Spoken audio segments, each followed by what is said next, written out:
Da Vinci आज के 500 साल पहले पैदा हुए थे, लेकिन वो अपने समय से बहुत आगे थे। क्या आपको पता है, दा विंची एक महान पेंटर होने के साथ साथ scientist, mathematician, architect, sculpture artist, inventor, engineer, writer, harmonist और एक स्किल्ड मैकेनिस्ट भी थे।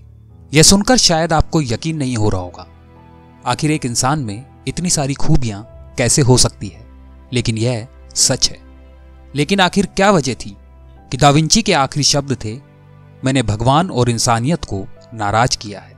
मैं अपने जीवन का जितना सदुपयोग कर सकता था उतना नहीं कर पाया। आखिर इन शब्दों के पीछे दा विंची क्या कहना चाह रहे थे? नमस्कार दोस्तों, स्वागत है आपका YouTube चैनल फैक्ट्स बकेट में और मैं हूं जितेंद्र राठौड़। आज के इस वीडियो में लियोनार्डो दा विंची के जीवन के कुछ ऐसे कारनामों के बारे में जानेंगे जिनको या तो आपसे छुपाया गया है या फिर आपको पता ही नहीं है। अगर ये वीडियो आपको पसंद आए तो इस वीडियो को लाइक कीजिए और हमसे जुड़े रहने के लिए हमारे चैनल को सब्सक्राइब कीजिए। इतिहास की किताबें खंगालने के बाद पता चला दा विंची अपने काम में टाल मटोल करते थे। यही वजह है कि उनकी बहुत सी पेंटिंग्स, राइटिंग्स और इन्वेंशन आज भी इनकम्प्लीट हैं, जिनको वो पूरा नहीं कर पाए। हालांकि दा विंची के बनाए हुए डिजाइन्स के आधार पर कई इन्वेंशंस किए गए। इतिहास की कुछ किताबें खंगालने के बाद पता चला दा विंची ह्यूमन एनाटॉमी को स्टडी करने के लिए रात में कब्रिस्तान में जाकर कब्र खोदकर शव को निकाल लाते थे और फिर उसकी स्टडी करते थे। उन्होंने करीब 30 शवों को कब्र से निकाला था। शायद यही कारण है कि आज से 500 साल पहले दा विंची ने इंसान के अंदर की संरचना को बिल्कुल स्पष्ट चित्र के अंदर बना दिया था। यह बात पूरी दुनिया जानती है कि लियोनार्डो दा विंची दोनों हाथ से लिख सकते थे, लेकिन हैरानी की बात यह है कि वो एक ही टाइम पर एक हाथ से लिख सकते थे और साथ ही साथ दूसरे हाथ से पेंटिंग कर सकते थे। दा विंची मिरर राइटिंग के मास्टर थे। बड़ी ही आसानी से शब्दों को उल्टे क्रम में लिख सकते थे। कहा जाता है कि विंची उन्हीं बातों को मिरर राइटिंग में लिखते थे जिन्हें वो राज रखना चाहते थे, लेकिन कुछ लोग कहते हैं कि यह एक मिथ है। राज की बातों को छुपाने के लिए वह उल्टा लिखते थे, क्योंकि दा विंची का लिखा हुआ ज्यादातर मिरर राइटिंग में ही मिलता है। शायद उनके लिए उल्टा लिखना ज्यादा आसान था। साल 1994 में बिल गेट्स ने दा विंची की एक किताब कोडमैक्स हैमर को $30 मिलियन में खरीदा था। इस किताब में दा विंची की साइंटिफिक राइटिंग का कलेक्शन था और यह भी मिरर राइटिंग में लिखी हुई थी। माइक्रोसॉफ्ट ने इस बुक के कुछ पेजेस को विंडोज 95 के स्क्रीन सेवर के रूप में इस्तेमाल किया था। 3 साल बाद बिल गेट्स ने इस किताब का digital version world wide release किया था। यकीन करना मुश्किल है, लेकिन दा विंची ने 16वीं शताब्दी में ही कई बड़े आविष्कार कर लिए थे।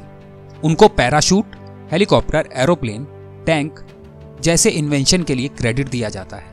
उन्होंने 16वीं शताब्दी में ही इन सब चीजों के डिजाइन तैयार कर लिए थे। कहा जाता है कि अगर उनको किसी इंसान का चित्र बनाना हो तो पूरा दिन विंची उनके पीछे घूमते रहते थे, जिससे उस इंसान का चेहरा उन्हें याद हो जाए और वो घर जाकर ऐसा चित्र बनाते मानो कि वह व्यक्ति उनके सामने ही बैठा हुआ है। उनका मानना था किसी भी चित्रकार को आईने जैसा होना चाहिए, उसे अपने सामने की चीजों को हूबहू बनाना आना चाहिए। उस जमाने में भी जानवर पर होने वाली क्रूरता को रोकने के लिए उन्होंने कई प्रयास किए। उन्होंने लिखा, अगर इंसान आजादी चाहता है तो पशु पक्षियों को पिंजरे में क्यों रखता है? सच है, इंसान क्रूरता में सबसे आगे है। हम दूसरों की मृत्यु पर जीते हैं। दा विंची पिंजरे में बंद पक्षियों को सिर्फ इसलिए खरीद लेते थे ताकि उन्हें आजाद कर सके। 13वीं से 16वीं शताब्दी में यूरोप में जो पुनः जागरण का काल चल रहा था, उसमें दा विंची उन पहली सेलिब्रिटीज में से थे जिन्होंने शाकाहार को सपोर्ट किया था। दा विंची वो पहले इंसान थे जिन्होंने बताया था कि आकाश का रंग नीला क्यों होता है। इसका कारण यह था कि हवा सूरज से आने वाली रोशनी को बिखेर देती है और नीला रंग बाकी रंगों के मुकाबले ज्यादा फैलता है। यही वजह है कि हमें दिन में आकाश नीला दिखाई देता है। कॉन्टैक्ट लेंस के जनक भी दा विंची को ही माना जाता है। दा विंची लियोनार्डो सरनेम नहीं है, बल्कि विंची इटली का एक शहर है और लियोनार्डो का जन्म इसी शहर में हुआ था।